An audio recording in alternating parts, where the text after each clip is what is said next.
He comes out with this fucking pipe. He said, here, take a look at this. He put it in my hand. You know what my first thought was? To smash him in the fucking head with the pipe. He says, yeah, I'm going to give all the steel wool you want and everything. You get down on your knees. I want to see all those pipes look like this. And my mind said, you got to beat this guy. You got to beat the system. You can't let them win. You cannot let them win. Vince Ciacci, Mobshot, My Life and the Mafia, Part 4. Hi, my name is Vince Ciacci, and this is my story and about my life and what I went through growing up, and I'll let you people know what it was all about. All right, so I'm in my cell, and I've been in Coxsackie about 2 years now, and all I seem to be doing is going from strippo to assign, from assign to strippo. I mean, I'm spending my whole life almost in fucking solitary, you know.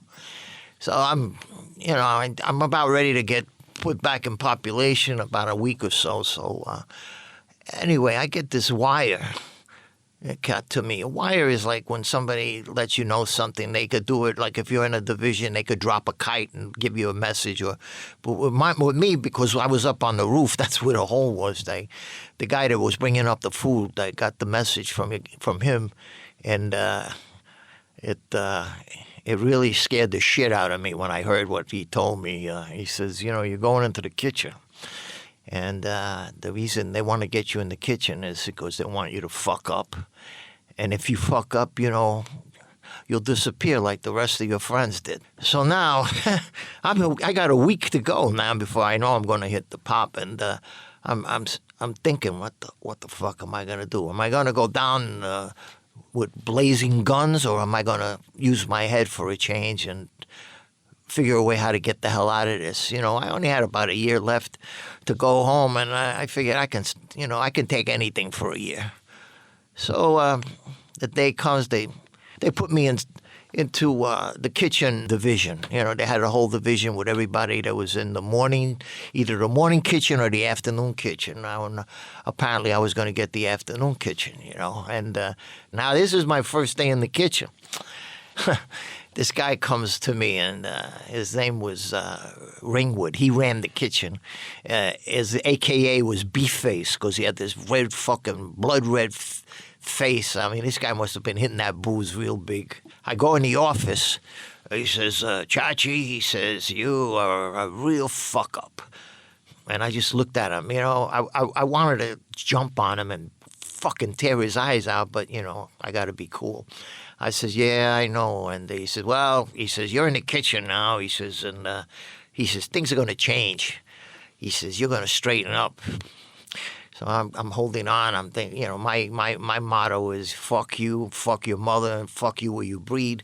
And I didn't give a fuck. But, these guys, here's what happens. If you fuck up in that kitchen, there's rumors that they would take you in this office of his with 2 or 3 hacks, and they beat you fucking to a pulp. And if you really retaliated or something like that, you disappeared. It happened. 2, 3 guys that I knew disappeared because they wanted to be gunslingers to the end. I wasn't afraid of nobody, but I'll tell you what, I don't want to die. I'm fucking 17 years old. So he says, come here, Ciacci, I want to show you something. He brings me to this fucking sink. This sink is about 15 feet long. And guess what's in this fucking sink? There's pots in there that are so big you could take a bath in them. There's oars. They cook with oars up there because they got vats, 3 vats. And they'll fill 1 vat, let's say, with baked beans, 1 vat with vegetables, and then the main course. And you're cooking with oars. That's how big this fucking kitchen is. So I'm looking at this fucking sink, and I'm saying, oh, Maron, forget about this. There must have been 30, 40 big ladles, pieces, and pots and pans, and I just stood there, and he says, see, here's fucking thing. He says, I want you to scrub these pots, scrub the sink. He said, I want those fucking things to shine. He says, I'll be back in an hour. He says, and I'll take a look at it. He gave me a fucking bunch of steel wool, and I started going to work, and I was literally crying with fucking rage. And my first thought was, you know what? When he comes back, fucking hit him with one of them fucking oars. Well, so what? You gotta take care. You gotta take care of this thing one way or the other. If you're smart, you'll try to do what he tells you, and take it from there. So I'm scrubbing, I'm cleaning, and I'm working. And I got into the routine, and I'm looking at my fingers, and they're fucking bleeding already, because I was using that steel wool so hard. Well, anyway, he comes back in an hour. You know, I'm a type of guy, I'm a calculator, because I'm from the streets, and I don't listen to what fucking people say. I look at your face. I look at your reaction. That tells me everything. He comes back, you know, fucking grumpy old prick, and he looks at his first thing was his eyes. His eyes lit up, because he saw that I had cleaned everything. But he went back to his fucking natural shitty self. He took a white glove and he went across the whole fucking thing. And guess what? It was spotless. And he was amazed. He was thinking that when he came back, I was going to tell him, fuck you, I can't do this. Do what you got to do. Instead, I did the opposite. So I could see he was impressed, but he didn't want to show me nothing. But he already told me the story with his eyes. And I'm almost thinking, you know what? I'm going to beat this. I'm going to beat this real good. You know, I said, I'll show these pricks.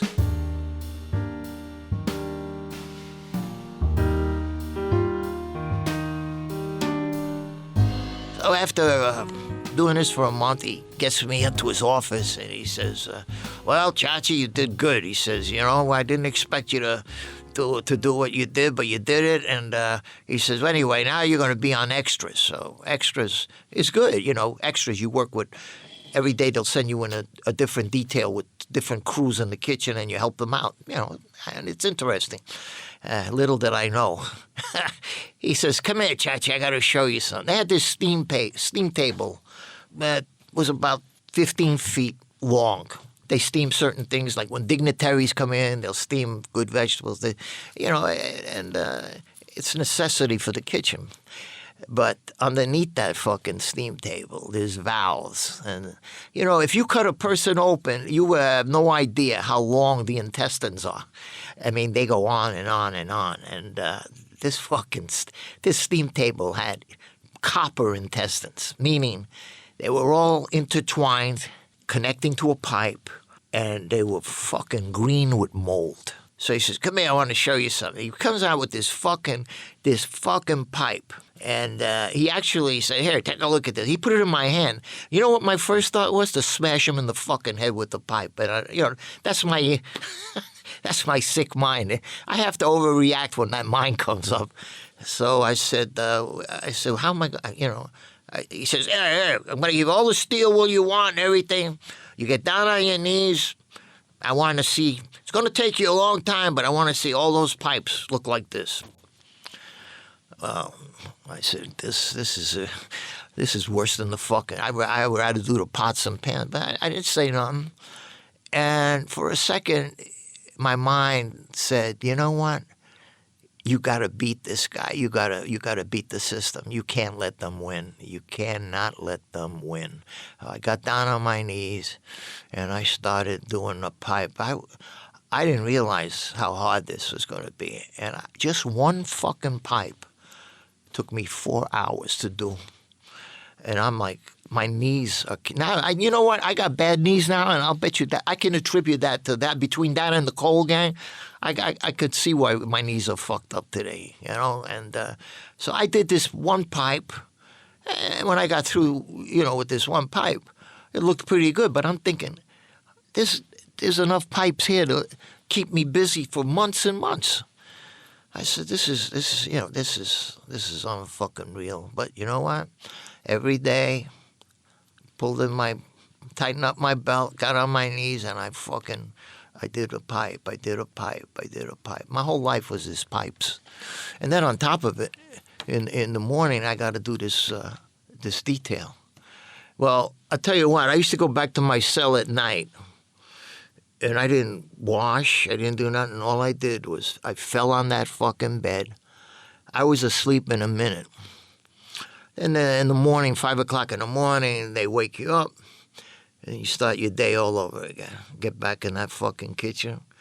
I mean, imagine looking forward. You're gonna fucking be on your knees scrubbing a fucking pipe, and you got months to work on this fucking thing. So I'm there and I'm doing. You know what? As time went by, I started to see where my work was going, and the pipes they were going there. You know, I was starting to get excited, and deep inside, I was excited because I said, I'm going to show this cocksucker what I can do. He ain't going to beat me.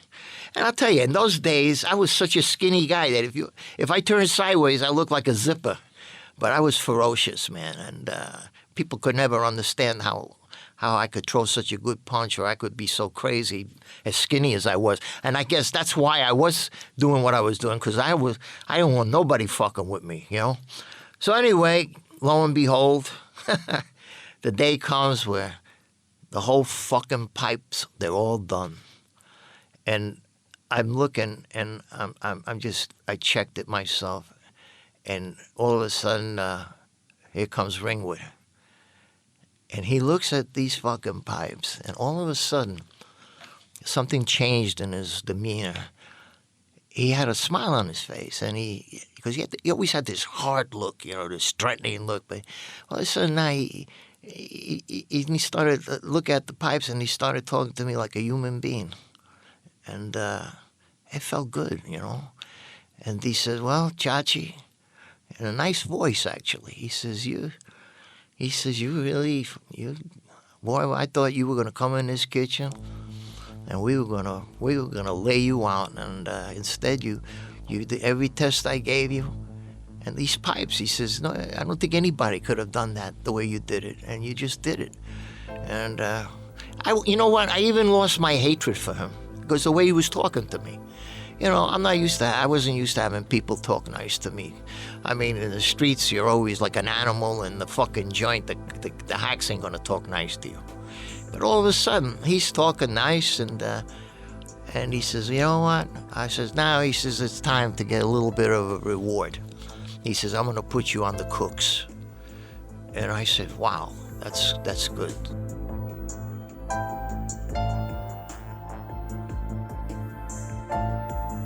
Now, let me explain to you the cooks. There's the third cook, the second cook, and the first cook. Of course, the first cook and the second cook, they got it pretty made. They just cook, and the third cook has to clean up and everything. The thing about the third cook is every Sunday, you know, like when they're cooking, they got these vats where I guess all the grease accumulates from the cooking, and I had to go up in those fucking vats. I came out of there like a greased pig, you know. I had to clean the vats inside.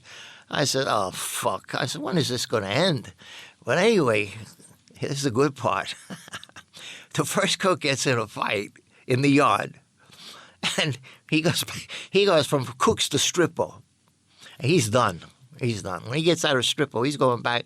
He'll have my job that I had in the beginning. So I become second cook.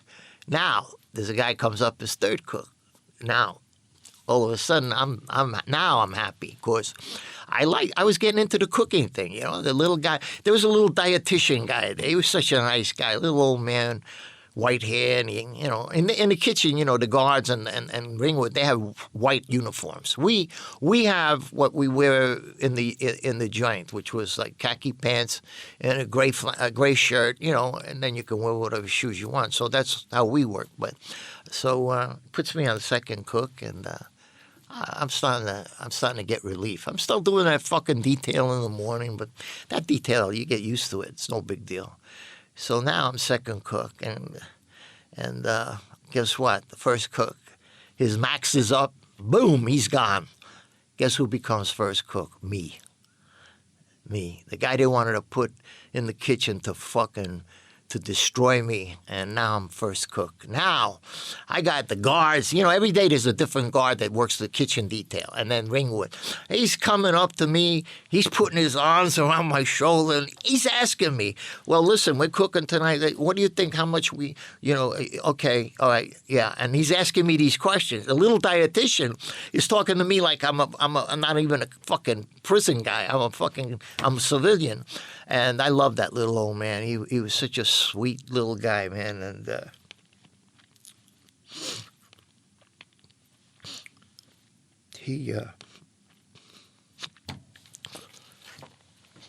he passed away, and wow, excuse me. I really liked that guy, man. And, you know, he told me, he said, when you get out of here, he said, you can do something with your life, he says, what you've done in this kitchen, he says, I don't think there's anybody could have done what you did, and that showed me and it showed everybody that you got it in you to do whatever you need to do. And he says, if you put that into good use, you go out in the world, and you're a young kid. You're going to be 20 years old when you get out, and you can make something of yourself. And I listened to him, and I thought about it. I says, you know what? I says, fuck this tough guy shit. I said, I'm gonna listen, try and do something good with my life. And when he passed, I felt terrible. And Ringwood, all of a sudden, Ringwood got closer to me, because now I was running the show up there. And I mean, this fucking guy. I went into that kitchen. I thought he was going to kill me. And here he's talking to me like he's my dad or my father, you know. And yeah, he showed me so much respect, you know. I wasn't used to that. I was feared a lot in the streets and everything, but I don't think I ever got any respect, you know. Hoodlums don't get respect.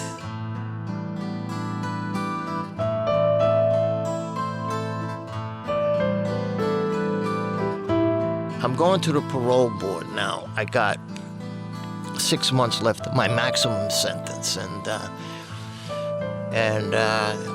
they started talking to me, and they said, you know, Ciacci, they said, you were one of the biggest fuck-ups that ever hit Coxsackie, he says, and what you've done in the last year, the reports you got from Mr. Ringwood and everyone, they marvel at how you turned your life around.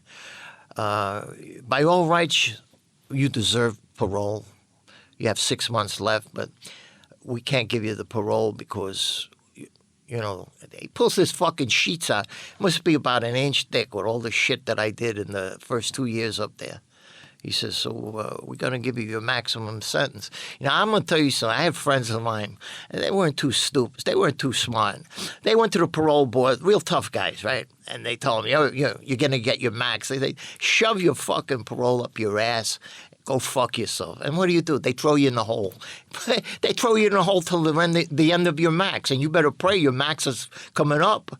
And I said to them, you know, this is fucking ridiculous. I you know, they were talking real nice to me. They weren't saying, you're a fuck up and you're going to get, if you keep doing what you know, they says, I got a shot in life, you know. So I went back to the kitchen, and that night, Ringwood puts his arm around me.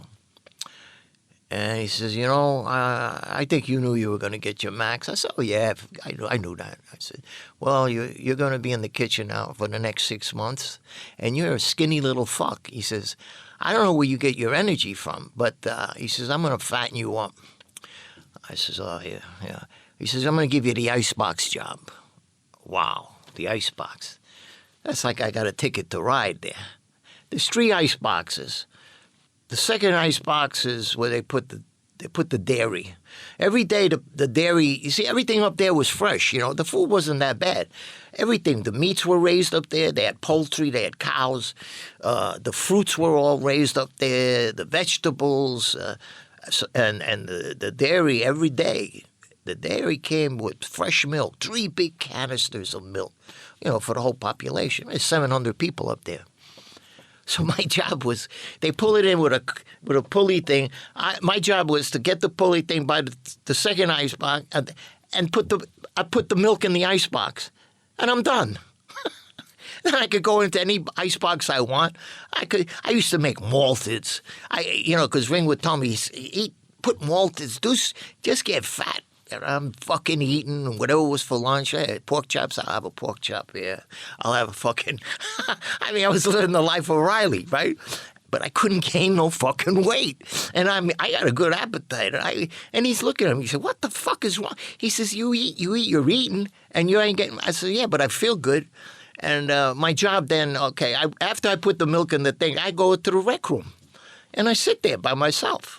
And then some guys come in, and they had the good boy table, the half-ass table, the black table, the Spanish table. But we had our table, and guys would come in, and I'm sitting there with guys, and one of the good boys was sitting at my table, and he says, everybody in the fucking yard in our crew thinks very highly of you. You're a smart fucking guy. We thought you were gonna get killed.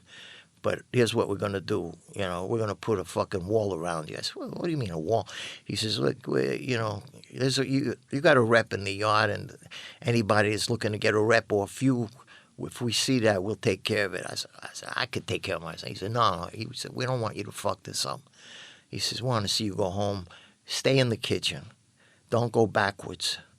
So we're going to see that nothing happens. So I guess they put a wire out there. Don't fuck with Vince. That's funny, right? And I did a pretty good 6 months, And at night I would load up the cart with dinner for the guys up in A3. We'd make all the trays and everything, and bring them down the hall, And everybody was talking to me. These are the guys that up in the hole there. They're sadistic motherfuckers. Those are the ones that clubbed me. Those are the ones that rolled in on me at night and breaking my spirit. And now they're talking to me like I'm one of them, I still had a lot of hatred in myself for them, but it was an easy thing. So anyway, now I got a month left to my max, and I'm in the kitchen. I'm eating. Still couldn't put on any fucking weight. And now Ringwood, he puts his arm around me, and he says, Ciacci, he says, I'm going to miss you. He says, we put you in this kitchen. We wanted you to tell us to go fuck ourselves so we could really fucking straighten you out. Instead, you turned it around, and you got a shot here. I can write a letter. When you go outside, you could work in a restaurant. You could, you could really do something with yourself. And I thought about it. I said, yeah, it's see, everything sounded good while I was in there because, I had a shot here. I felt good about myself for a change, And when I left, I almost could see a tear in his eye. Well, I didn't cry for him, that's for sure. But there was a part of me that I didn't hate him anymore.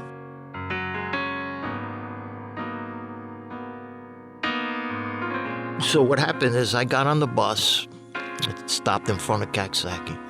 As the bus pulled away, I looked back at that institution. And I said, well, that's it. Bye-bye. And the bus started going round and round. And I'll never forget it. When the bus was coming, I forgot what tunnel it was in. I'm on a freeway. And I look up and I see the Manhattan skylight. And I said, wow. Look at this. I'm home, man. I'm home now.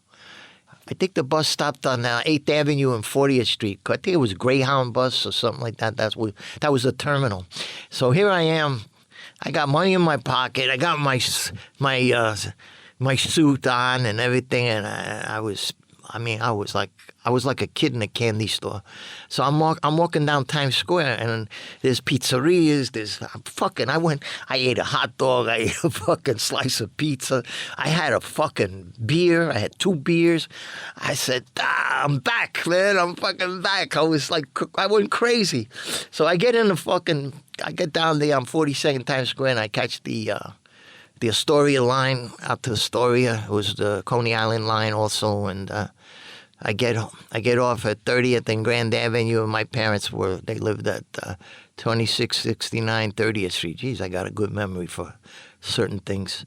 And I went up there, and my mother cried, and my father, he hugged me, and he says, we'll go to the drugstore. He says, after we eat, Mom made a special dinner for you, and everything was good, and but as soon as I got to New York City, I went downtown to Mulberry Street, and I'm thinking of all these phone numbers. Like, I can memorize things. I mean, if I could memorize a 6 fucking page fucking toast, I can memorize these phone numbers. So I got the phone number of Billy Granisi, Johnny Gamorano, Tony Marino, Blackie Russo, Graveyard, Ralphie LeClaire, Johnny Mentone, and all these guys. These were all bad guys. And these are young kids. But what happened was a lot of these young kids, their uncles or their fathers, were made guys in the mafia. And I'll be up to the truth. Up till now, I didn't know too much about the mafia. But they said to me, when you get out, you call so-and-so. And I looked up one of these people. And sure enough, hey, my son or my nephew, he says you're a stand-up guy. He says you really did your shit up there, and anyway, what do you think about we give you certain things to do, make a little money, I said, sure, why not? So I started doing things for guys, and some of the things I'm not proud of what I did. Some people owed money, and me and a couple of guys, we went to collect, and I started stealing, and next thing you know, I'm doing armed robberies, and but they got my back. These guys, they got my back, but they're fucking us at the same time. But it's good to have them. Nobody fucks with you if you're with certain people. See. Then I got into some serious shit, and here I go. I'm off and running to the races, and I forgot all about the cooking. The only thing that made me feel good is that I said, there ain't nothing in this fucking world that if I put my mind to it, that I can't do. I mean, what I went through up there, everything is fucking cheesecake,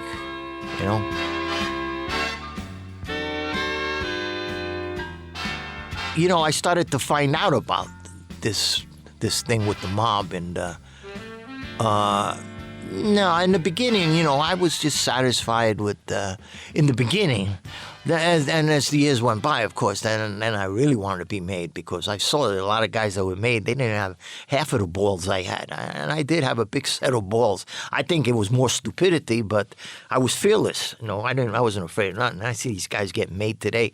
They're because they're money makers. But you could go up to them, slap them across the face, and they go home crying to their mothers. So I was very bitter after a while that, where's mine? Where's mine? Now, I'll tell you something. I'm going to flash back now. I'm in AA now and everything, and I got a few years sober, and I'm telling this girl in the program that I was bitter. I said, these fucking guys, they should have made me, And she said to me, you should be glad that your alcoholism and drug addiction saved you, because once you're in, you don't get out. And she says, well, what did you do when you would drink? I says, oh, yeah, well, start fights, do crazy stuff, and they don't like that. They don't want no they don't want no heat on them. And I was always doing, not against them, but I came down close to my own crew wanting to kill me because of my violence. And so she let me know, your alcoholism saved you. And I said, wow. I said, look at that. I look at that as a God shot. God saved me from becoming a made guy. And then there's other stories that we'll get into about things that I'm going to be telling you that, you're going to scratch your head and you say, get the fuck. Nobody, that's not true. But it's all true, man, But, I'll tell you this. I had no idea the stuff that was going to happen to me in the years to come. I had no idea. And some of it is, it's life and death experiences. And I thank God every day that I'm still alive to tell this story. Mobshot, the podcast, is courtesy of Blackstone Publishing. Mobshot, the audiobook by Vince Ciacci, available for purchase wherever audiobooks are sold, including Amazon.com.